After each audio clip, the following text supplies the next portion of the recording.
Bom dia, pessoal. Vamos começar, então, até em respeito a quem chegou cedo aqui no evento.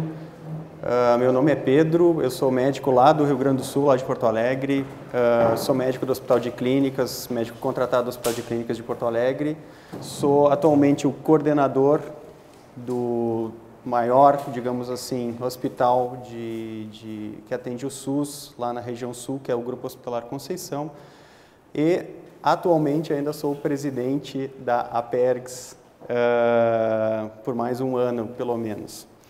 Então, vim hoje apresentar para vocês doenças ou desordens com ou que apresentam a expressão de CD30. O CD30, uma breve situação para a gente se posicionar em relação ao CD30. CD30 é uma glicoproteína transmembrana. Ela foi originalmente descoberta pelo grupo do professor Stein em Kiel. Foi um dos primeiros anticorpos que ele identificou e por isso ele deu essa nomenclatura de KI1 ou Ki1 em homenagem à cidade de Kiel e como sendo o primeiro anticorpo número 1. Essa descoberta foi feita em 82. Ela é uma proteína muito interessante porque ela participa tanto da proliferação como a diferenciação de linfócitos e outros tipos celulares. E ela é uma proteína muito grande da membrana e conforme a ativação dessa proteína, ela pode ter tanto efeito apoptótico quanto anti-apoptótico. É importante falar, e é um dos meus objetivos nessa apresentação, que vocês tenham em mente que o CD30 ele pode estar expresso tanto em processos neoplásicos quanto em processos não neoplásicos.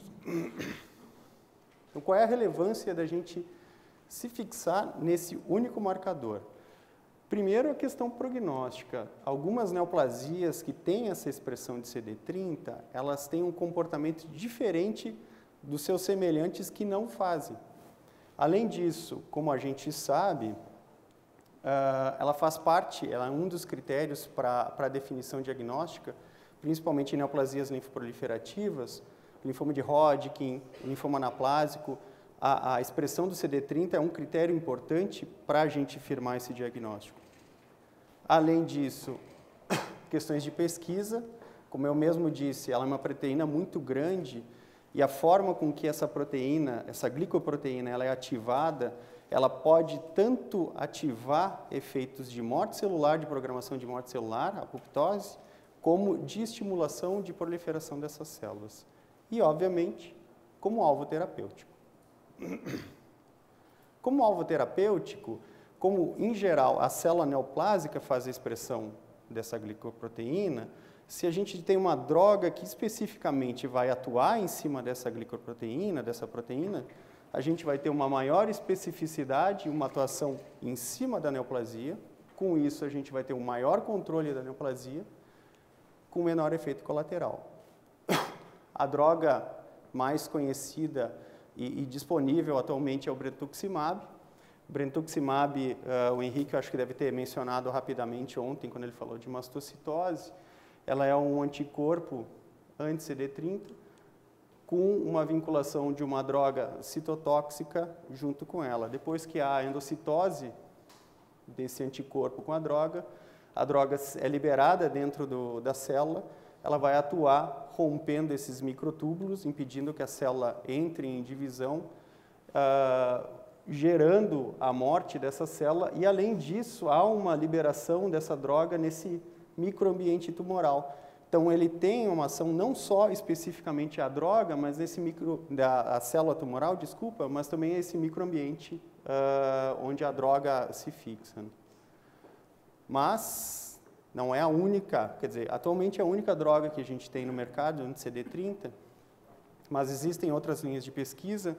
Uma das mais difundidas e que provavelmente vocês já devem ter ouvido falar é a programação do linfócito T, onde a gente consegue manipular o linfócito T, fazendo com que ele tenha receptores especificamente a proteínas expressas em células tumorais, não especificamente ao CD30, obviamente a outras proteínas, mas que isso, da mesma forma, a gente consegue ter um controle melhor e uma especificidade maior em cima da atuação à neoplasia.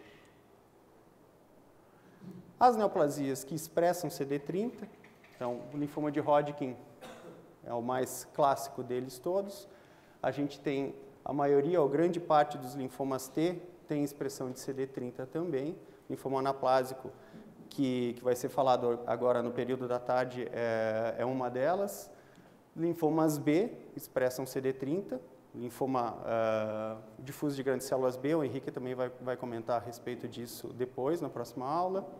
E lembrando que outras neoplasias também têm expressão de CD30. A mastocitose, que o Henrique falou ontem, e a gente não pode esquecer que carcinomas também podem ter expressão de CD30. Carcinoma mamário pode expressar CD30 e o carcinoma embrionário testículo, né, também pode, germinativo testículo, pode expressar CD30. Bom, muitas dessas aulas vão ser apresentadas pelos colegas agora no período da tarde. Eu selecionei algumas que eu achei importante, que têm expressão de CD30. O CD30 é importante nelas, tanto como alvo terapêutico, quanto em questões prognósticas. E eu vou começar fazendo uma apresentação de um caso clínico. Esse caso aqui é lá do Hospital de Clínicas de Porto Alegre. É uma paciente de 65 anos, doméstica. Ela tinha consultas regulares com a unidade de saúde dela e ela começou a apresentar essas manchas e algumas pápulas no dorso. Foi prescrito prednisona, fez um curso longo até de prednisona sem nenhum resultado nessas lesões. Ela foi encaminhada então para o serviço de dermatologia lá do hospital e foi feita uma biópsia.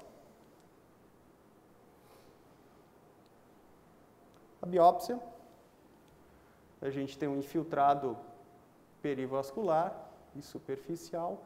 O interessante é que a gente vê que esse infiltrado, ele sobe a epiderme. Então a gente tem células com esse halo claro e esse núcleo irregular na epiderme. Essas células marcam CD3, marcam CD4, praticamente não marcavam nada de CD8. Diagnóstico, nada muito difícil, micose fungoide. Micose fungoide, ela é um dos linfomas T mais comuns, né, o linfoma de pele. Ela tem uma alta incidência em pessoas da raça negra. Geralmente, ou mais frequentemente, acontece em adultos e idosos, raramente, mas muito raramente mesmo, em crianças.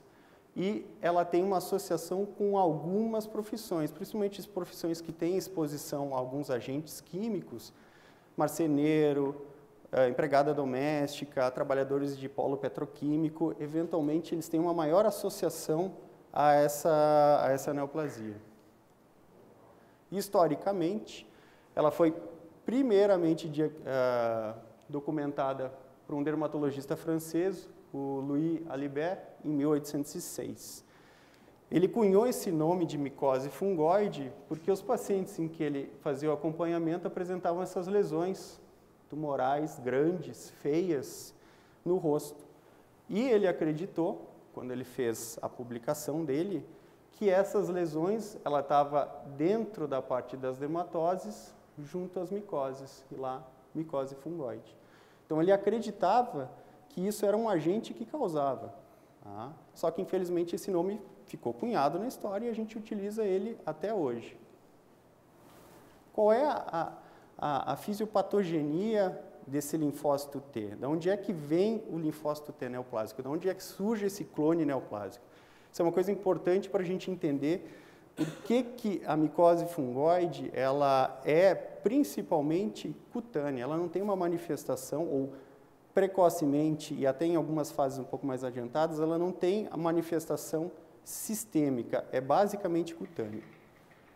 Depois que o linfócito T ele é ativado por células apresentadoras de antígeno, parte desses linfócitos T auxiliares, eles, com a sua diferenciação, eles se tornam células efetoras de memória restritas à pele e à mucosa, e outras células têm uma capacidade de migrar, ou seja, de entrar na circulação e ir para outros órgãos. Então, existem as células efetoras de memória restritas e as centrais, que têm essa capacidade de migrar para outros tecidos. Isso é importante porque, histologicamente e imunistoquimicamente, a gente não consegue diferenciar a micose fungoide de Sézary. Entretanto, as duas células são diferentes, porque a micose fungoide ela fica restrita ao seu sítio original. Sézary tem essa possibilidade de leucemizar, de entrar dentro do vaso e migrar para outros órgãos e tecidos. A manifestação clínica, ela corresponde às alterações histológicas que a gente identifica nesse paciente. Então, clinicamente, a gente pode ter, na micose fungoide, uma fase de mancha, placa, tumor ou eritrodérmica mais tarde. Isso é uma evolução que a doença faz. E isso corresponde ao padrão de infiltração que a gente identifica dentro da pele ou na biópsia de pele. Então, no início, numa fase de mancha, a gente tem um infiltrado mais superficial, com a infiltração da epiderme. Com a evolução da doença, esse infiltrado forma agregados dentro da epiderme. Com o passar do tempo, há uma transformação, pode haver uma transformação com células maiores e, de novo, esse infiltrado ele volta à derme. E mais tarde, podendo, mas muito mais tarde, podendo eventualmente entrar no vaso. Por que que isso acontece? Isso acontece por uma mudança de perfil desse linfócito auxiliar. Inicialmente, ele tem um perfil de tipo TH1, que ele é mais específico, a gente encontra mais quando a gente trabalha com imunidade adaptativa, com o linfócito reconhecendo proteínas ou partes de proteína. Com a mudança do perfil, ele muda para um perfil TH2, que a gente encontra muito mais na imunidade relacionada a infecções eumínticas ou parasitárias. Isso é importante de saber, porque quando ele muda desse perfil, a gente tem ativação de outras células inflamatórias. Então, se nós formos procurar na biópsia de pele um infiltrado monoclonal, monomórfico, na micose fungoide, geralmente a gente acaba não encontrando. Principalmente nas fases de placa e de tumor, a gente tem outras células inflamatórias fazendo parte desse repertório. Clinicamente, o mais comum é a gente encontrar manchas, placas e tumores em tronco e dorso, mas algumas variantes, e essas variantes estão no livro da OMS, que é a reticulose pagetoide, a gente encontra principalmente em mãos e pés, e a foliculotrópica a gente encontra em áreas onde, obviamente, temos pelo, cabeça, couro cabeludo, principalmente. Como eu havia mostrado ou mencionado antes, a gente pode ter áreas de placa, com algumas manchas, e uma fase tumoral. A micose fungoide, a manifestação precoce da micose fungoide, ela histologicamente realmente é um desafio para diagnóstico, porque a gente não encontra nada nessa pele. Talvez precise fazer cortes seriados para eventualmente a gente encontrar um linfócito. Esse linfócito, ele não é um linfócito normal, ele é um linfócito atípico, ele em geral tem esse halo claro, branquinho ao redor, com esse núcleo irregular.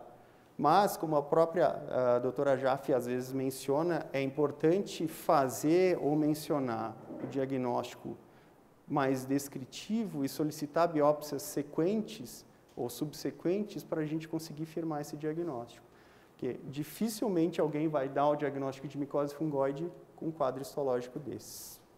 Imunistoquimicamente, a gente tem expressão de marcadores T, CD2, CD3, CD5, em geral CD4 positivo, CD8 negativo, com expressão ou com perda de expressão de CD7, isso é o mais frequente. Mas em geral ele também pode perder ou CD2 ou CD5 nessa apresentação imunistoquímica dele.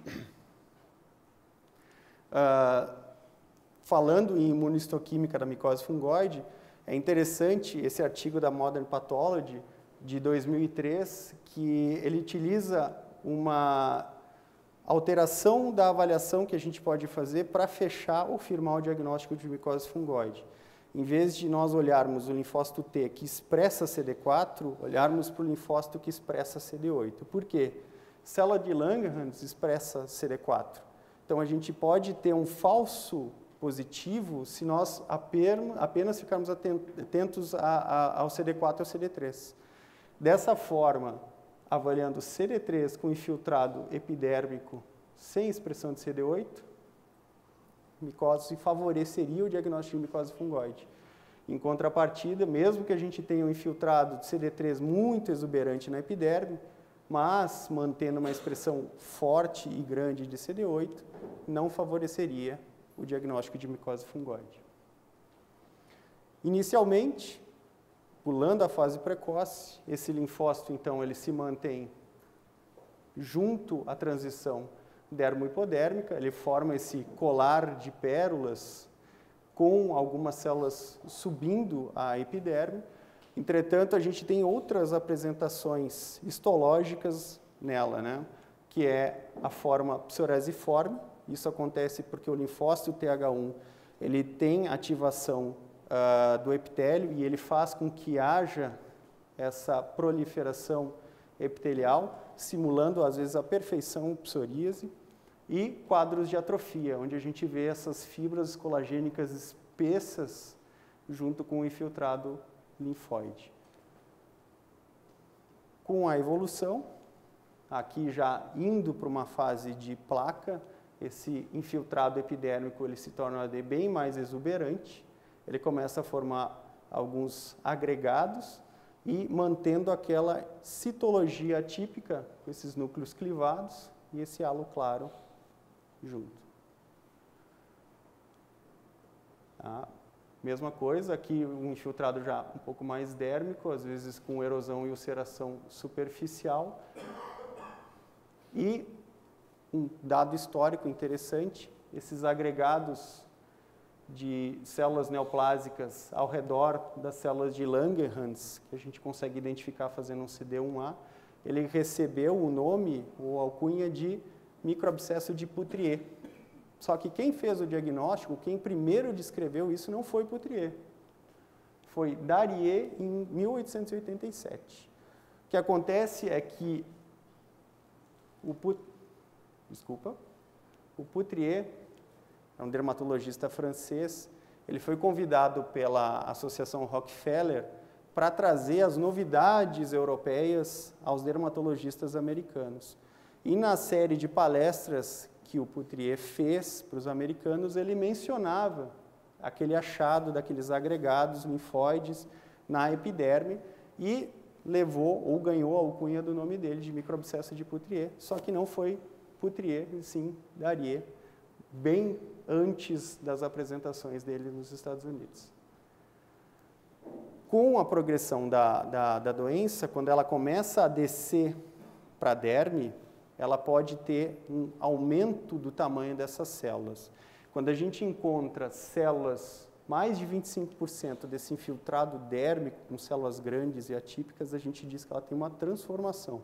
É uma micose fungoide em transformação. Daí alguns de vocês podem estar me perguntando, por que falar de CD30 na micose fungoide? Nessa fase, o CD30 é importante. Por quê? Porque essas células grandes, elas podem expressar CD30. E isso tem uma implicação prognóstica. Independente da terapêutica, independente de qualquer coisa, a célula grande que expressa CD30 tem um prognóstico, uma curva de sobrevida melhor do que o paciente que tem essa transformação que não expressa CD30. Infelizmente, voltando para a nossa paciente que tinha recebido o diagnóstico de micose fungoide, ela não fez o tratamento, ela não voltou na reconsulta no ambulatório.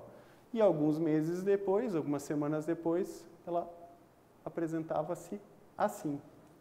Então, o que a gente via de mancha começaram a formar realmente placas e tumores. E o infiltrado, vocês lembram que era uma coisa bem mais superficial, com epidermotropismo, começou a descer para a derme e a gente começa a encontrar células grandes associadas. Reforço, a gente encontra eosinófilo, tem plasmócito e tem estiócito aqui. Então, se vocês vão procurando um infiltrado bonitinho, com um tipo celular só, micose fungoide não tem essa apresentação.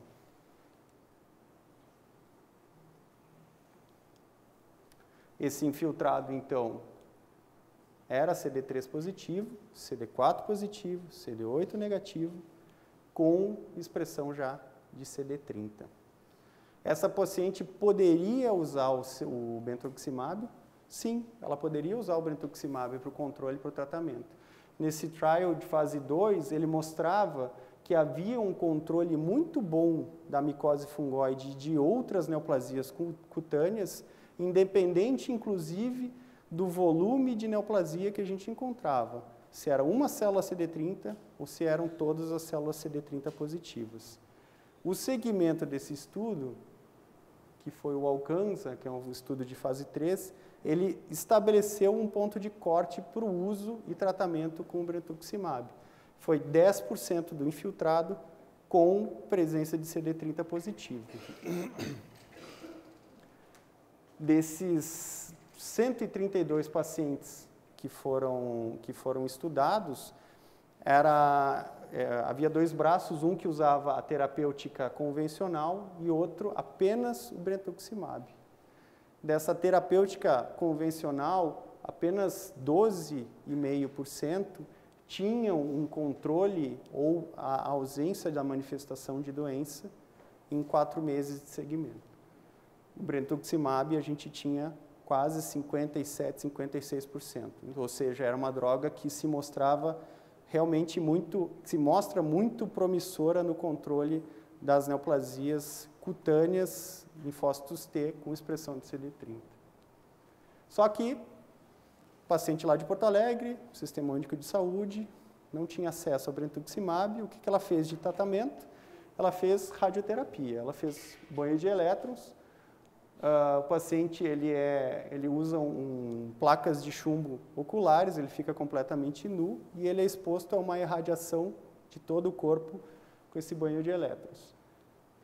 E o resultado foi esse. As lesões regrediram bastante, a gente tem praticamente só áreas cicatriciais nessa paciente. Então, existem outras formas, outras terapias possíveis que o pessoal da hematologia pode utilizar com um controle razoável, satisfatório da neoplasia. Só falando sobre as variantes da micose fungoide, então as 3 variantes presentes no livro da OMS, se vocês forem olhar livros de dermatopatologia, na parte de neoplasias linfoproliferativas, vocês vão encontrar uma série de outras apresentações, mas as 3 variantes mencionadas no livro da OMS é a micose fungoide foliculotrópica, a reticulose pagetoide e a Kutzlacha ou slack skin. A micose fungoide foliculotrópica, ela é interessante da gente fazer uma menção até um pouco especial a ela, porque é uma manifestação basicamente restrita ao folículo piloso. Isso é importante até ser mencionado ao dermatologista, porque se ele fizer uma biópsia entre esses cones, entre os folículos, não vai ter nada. E o diagnóstico vai se perder. Ele tem que amostrar o folículo para a gente ver esse infiltrado desse folículo e essa degeneração mixoide que a gente encontra nesse folículo linfóide. De outra forma, a gente não consegue fazer o diagnóstico. A reticulose pagetoide, ela pode simular à perfeição tanto a disseminação pagetoide do melanoma como de carcinomas. Interessante que, como eu mostrei, eu havia mencionado lá no início, na parte clínica, ela acontece principalmente em membros superiores, extremidades de membros superiores e extremidades de membros inferiores. Tá? Obviamente, a gente fazendo o painel, a gente identifica essas células CD3 positivas com perda de CD8 e a presença do CD4. E a cutis-laxa, como é o perfil desse linfócito T de fazer essa ativação inflamatória de outras células inflamatórias, a gente tem ativação macrofágica e esses macrófagos eles acabam fagocitando fibras de colágeno. Então, a apresentação clínica desses pacientes são a pele, literalmente, ela parece descolar do tronco ou do corpo desses pacientes. O irmão, não tem como falar da micose fungoide sem falar de Sézary. Então, Sézary foi primeiramente apresentada por um outro dermatologista, o Albert Sézary. Ele definiu a síndrome de Sézary como uma tríade de uma apresentação clínica, com eritroderma esfoliativo, linfadenopatia e a presença de células atípicas no sangue periférico. Essa tríade, ela se mantém ainda hoje na OMS como critério diagnóstico, só que se acrescentou alguns outros pontos mais fechados para o diagnóstico. Então, a presença de mais de 1000 células por microlitro, essas células elas têm que mostrar algo que sugira a clonalidade, ou seja, um CD4 maior do que o CD8, e, além disso, uma apresentação que sugira a neoplasia, ou seja, a perda de um marcador de linfócito T, em geral CD7 ou CD26. Clinicamente, a gente vê o paciente apresenta uma eritrodermia de mais de 80% da superfície corporal e é interessante essa eritrodermia desse paciente porque ela, em geral, ela tem períodos de melhora e períodos de piora. E o paciente acaba relatando ou referindo os períodos de piora a fatores estressantes. Atividade física, calor ou qualquer momento estressante que ele possa estar passando. Clinicamente, além dessa eritrodermia, ela pode ter estigmas que sugiram, inclusive, outras neoplasias ou outras doenças. Ela pode ter essa descamação palmo-plantar, que eventualmente a gente encontra nos pacientes sifilíticos também. Ela pode ter esse sinal de Laissez-Trelat, que são essas manchas ou esses nódulos de ceratose seborreica associada a essa eritrodermia, que sugere um quadro paraneoplásico, ou essa erupção mais morbiliforme, parecida com sarampo. Histologicamente, ela é muito semelhante ou praticamente indistinguível da micose fungoide, onde a gente vai ter um infiltrado superficial, epidermotrópico, eventualmente formando os microabscessos ou lembrando a formação desses microabscessos, com expressão de CD3, expressão de CD4, perda de CD8, ou seja, não tem nada de expressão de CD8, CD7 positivo e CD30 positivo. Mais uma vez, infiltrado mais superficial, CD3, CD4, perdendo sem expressão de CD8 e com perda do CD7. Interessante que eu havia mencionado que esse linfócito T auxiliar, ele era um linfócito T diferente do que a gente via na micose fungoide. Ele tem a produção de interleucina muito semelhante aos linfócitos auxiliares TH2. E isso a gente consegue ver por imunistoquímica. Se fizermos o GATA3, essas células de perfil TH2, a gente consegue identificar. Então, mais uma coisa interessante, o GATA3 não é só para carcinoma de mama ou neoplasias uroteliais. Linfócitos também podem apresentar e expressar GATA3. Infelizmente, a gente não tem, eu não tenho a disponibilidade lá no meu serviço, o TBET, que é um marcador de TH1, então eu só consigo fazer essa avaliação de TH2 e TH1 usando o GATA3 e não vendo a expressão ou vendo a expressão mais ou menos uniforme desse GATA3 nesse infiltrado linfóide atípico. A entidade cutânea mais classicamente relacionada ao CD30 são essas neoplasias. Existe um capítulo na OMS de doença linfoproliferativa de células T CD30 positiva. Esse capítulo, ele versa sobre duas neoplasias, a papulose linfomatoide e o linfoma de grandes células anaplásico cutâneo. A papulose linfomatoide, é uma entidade recente.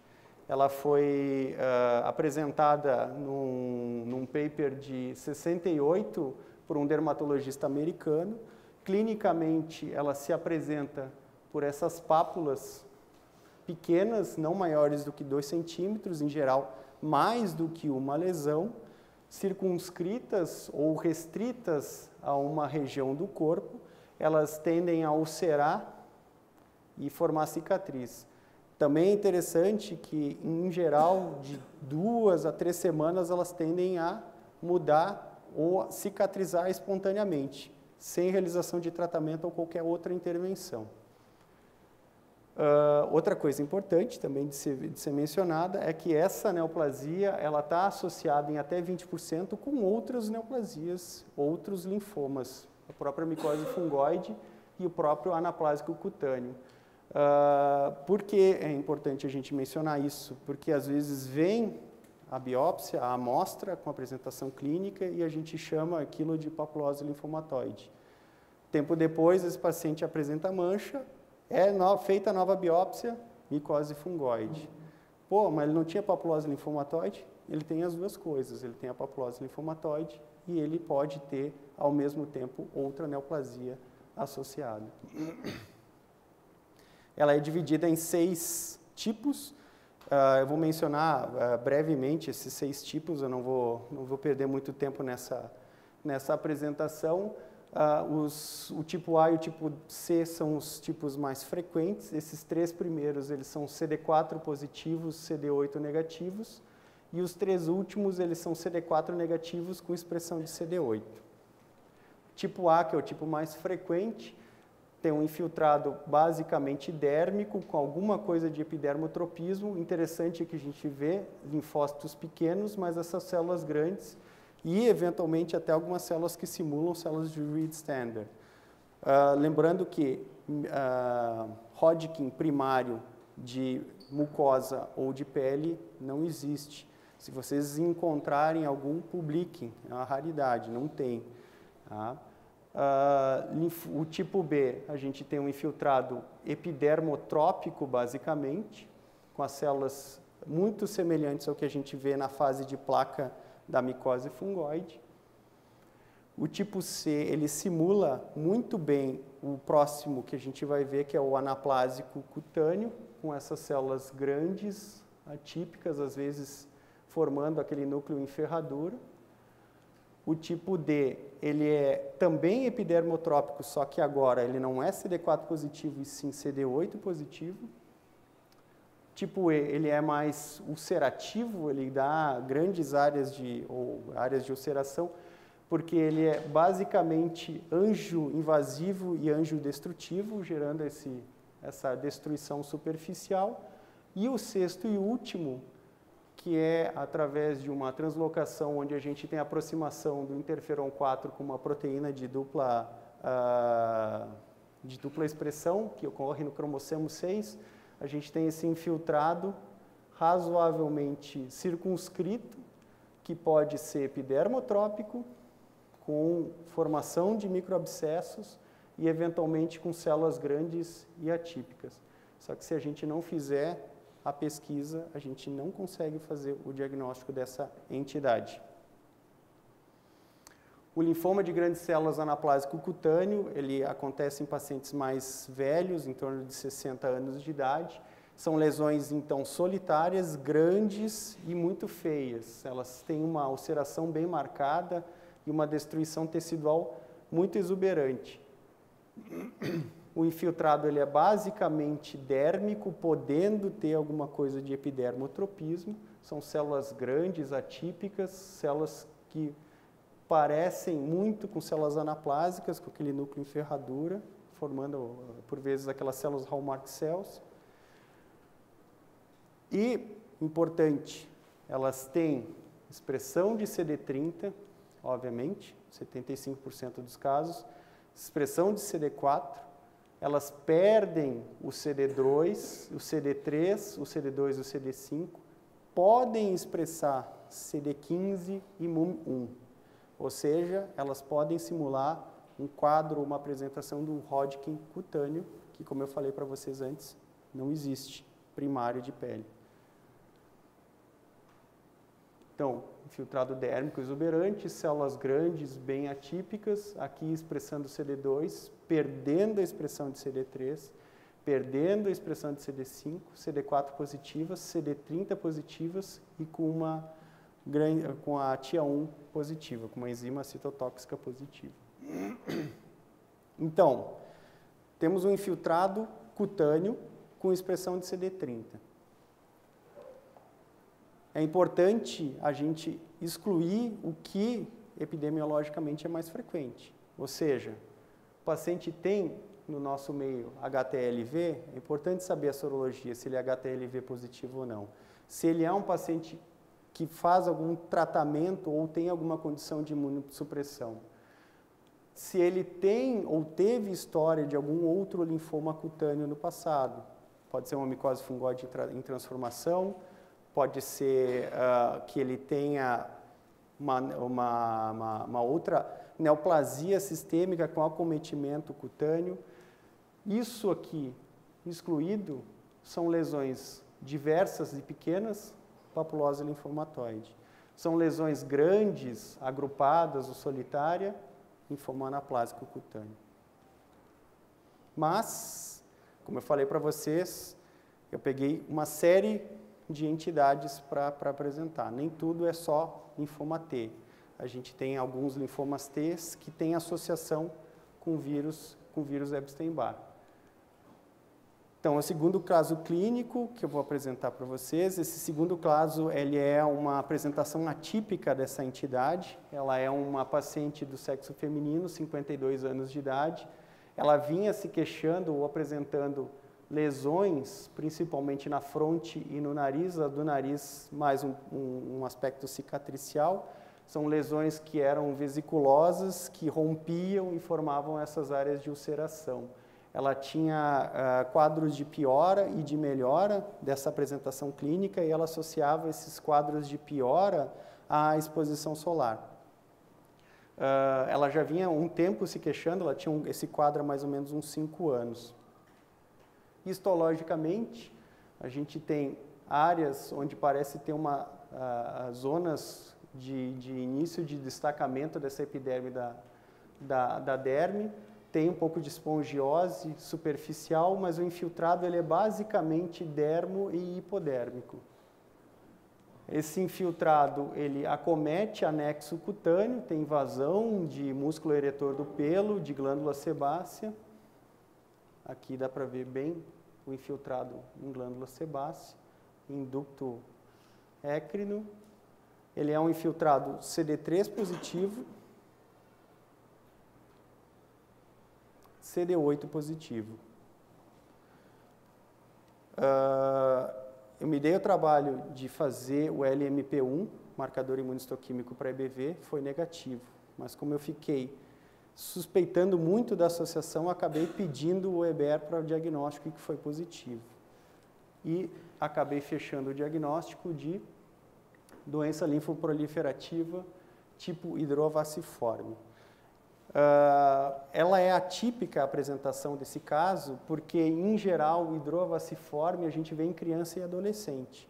Não é uma apresentação comum em adulto, apesar de termos algumas descrições de caso, ela é realmente bem rara na apresentação em pacientes adultos. Ela tem, mas clinicamente é interessante, porque ela exacerba com a exposição solar ou com o calor, principalmente em áreas expostas e não as áreas não expostas. Ela tem essa erupção pápulo-vesicular com ulceração. E, em geral, quando isso cicatriza, ele forma aquelas áreas de cicatrizes feias no rosto dos pacientes, mãos e braços também. Microscopicamente, a gente tem esse infiltrado principalmente dérmico e, eventualmente, hipodérmico. Interessante nesses pacientes é que ele acomete anexos cutâneos, então a gente acaba vendo em outras estruturas que não a epiderme. Eles são CD8 positivas e eles têm essa associação com o EBV. Então, esse é um quadro, é um caso de livro. A gente tem esse infiltrado dérmico e hipodérmico exuberante com acometimento de ducto écrino. CD3 positivo, CD8 positivo, aqui com uma enzima citotóxica positiva, o granzima B, e nesse caso também funcionou o LMP1 com marcação por imunistoquímica. O parente ou o assemelhado à hidroavaciforme é a alergia severa à picada de mosquito, também acontece principalmente em crianças, em que a gente tem então ativação de linfócitos auxiliares CD4 positivo, ela apresenta na área da picada um eritema exuberante com uma bolha e ulceração. Interessante que esse processo inflamatório ele pode gerar linfadenopatia, linfadenomegalia, com hepatosplenomegalia e dano renal, tá? Com proteinúria e hematúria. Então, ele acontece porque a saliva do mosquito ele acaba ativando as células que têm associação com o EBV e isso gera toda a cascata ou ativação inflamatória associada à exposição do vírus. Então, a gente vê uma necrose epidérmica exuberante superficial, isso se dá também por uma angioinvasão e angiodestruição desses linfócitos na derme. Em geral, então, eles são CD3 positivos, CD50, eles podem ter expressão de células NK com CD56, expressão de CD30 e o LMP1 raramente é positivo. Então, nesses casos onde a gente desconfia que tem o EBV associado ao linfoma T, é importante a gente considerar a utilização do EBER para o diagnóstico. Trocando de saco para mala, então, nem tudo é linfócito T, agora a gente vai falar um pouco dos linfócitos B. Terceiro caso clínico, esse terceiro caso clínico, ele não é de pele, ele é de pulmão, ele é um adolescente de 16 anos de idade e ele tinha lesões pulmonares bilaterais, ele era um paciente transplantado renal, que vinha muito bem do enxerto do transplante, só que começou a apresentar essas lesões. Foi feito, então, a biópsia a céu aberto. E nessa biópsia a gente vê um infiltrado esboçando a formação de um granuloma ao pequeno aumento. A gente vê esse mar de linfócitos pequenos com essa área um pouco mais clara central. Aproximando, a gente vê estruturas que lembram vaso. Então ele parece estar infiltrando ou ser anjo restrito e anjo destrutivo. Essas células grandes que a gente identifica aqui são CD20 positivas, CD30 positivas. Graças a Deus, nesse paciente foi LMP1 positivo. Eu não tive que mandar para fora para fazer o EBER para o diagnóstico. E a gente está falando de granulomatose linfomatoide. A granulomatose linfomatoide ela é uma doença rara, graças a Deus. Ela acontece principalmente em pacientes imunossupressos, seja por uma imunossupressão medicamentosa, no caso de pacientes transplantados ou pacientes que fazem tratamento para doenças reumatológicas, quanto pacientes que têm alguma imunossupressão adquirida com HIV. Essas lesões elas acontecem em pulmão, mas é importante frisar que podem acontecer ou acontecem também cérebro, rim e pele. Microscopicamente, a gente vê esse infiltrado basicamente restrito ao vaso, com essa angiodestruição, e a gente vê essa mistura de linfócitos pequenos com alguns linfócitos maiores. Essas células EBV positivas, elas têm expressão de CD20 e expressam com uma certa variabilidade o CD30 também, mas são negativas ao CD15, ou seja, que nos ajuda um pouco no diagnóstico diferencial, eventualmente uma suspeita de Hodgkin. A graduação ela é feita conforme a expressão de células EBV positivas. Quanto maior a expressão de células de EBV nessas células, pior o prognóstico desses pacientes. O último caso clínico que eu vou apresentar para vocês é de uma paciente lúpica. Ela vinha em acompanhamento no ambulatório da reumatologia do Grupo Hospitalar Conceição por lúpus. Ele era um lúpus de muito mau controle, ela fazia um esquema de imunossupressão com até 8 drogas, e ela começou a apresentar uma lesão na fronte que em pouco tempo ulcerou e ficou desse tamanho. Esse infiltrado ele era basicamente dérmico, mas a gente tinha esse prolongamento epidérmico fazendo uma reação pseudoepiteliomatosa, que se a gente não olhasse com certo cuidado poderia eventualmente pensar num carcinoma escamoso, mas o infiltrado chamava muita atenção. Esse infiltrado ele era polimórfico, a gente tinha células pequenininhas, mas encontrava essas células grandes aqui. E células muito parecidas com células de Reed-Sternberg. Como eu falei, e vou frisar de novo, não existe linfoma de Hodgkin até hoje primário de pele ou de mucosa. Esse paciente tem que ter história de linfoma de Hodgkin para a gente pensar num acometimento. Não era o caso dela. Essas células, eles eram negativas para CD3, positivas para CD20, bem bonitinho, positivas para CD30, inclusive com o reforço do Golgi, que a gente encontra nas células de Reed-Sternberg, EBV positivas. E a gente está falando de uma úlcera mucocutânea EBV positiva. Então, ela acontece principalmente em trato gastrointestinal, em mucosas e pele. Ela tem uma associação importante com quadros de imunossupressão e interessante que ela é uma lesão circunscrita. Se vocês lembrarem da lesão que a paciente apresentava, ela é uma lesão única, grande, feia, mas não aparecia ter absolutamente nada ao redor da pele dela. Ela foi apresentada numa série de casos em março de 2010, a doutora Jaffe estava junto nessa apresentação desses casos, e se acredita que esses pacientes imunossupressos venham a ter áreas onde não existem linfócitos acometidos com EBV. E quando esses linfócitos, por algum motivo, migram para essas áreas negativas ou virgens com a infecção do EBV, ele desencadeia o processo inflamatório tentando eliminar essas células EBV positivas. Então, microscopicamente, o quadro é muito semelhante ao que eu apresentei, ou que a paciente apresentava antes. São células grandes, bem atípicas, principalmente dérmicas, com essa área de ulceração e de destruição superficial, com EBER ou LMP1, em algumas vezes positiva. Qual é o tratamento para isso? O principal e o mais fácil é reduzir a imunossupressão dessa paciente. Então, se o paciente tolera a redução de imunossupressão, que foi o caso dela, ela, em vez de usar 8 drogas, ela começou ou continuou usando apenas 4. Em questão de 2 semanas, a lesão ulcerada já estava desse jeito. E em 1 mês depois, já tinha praticamente fechado a lesão ulcerada dela.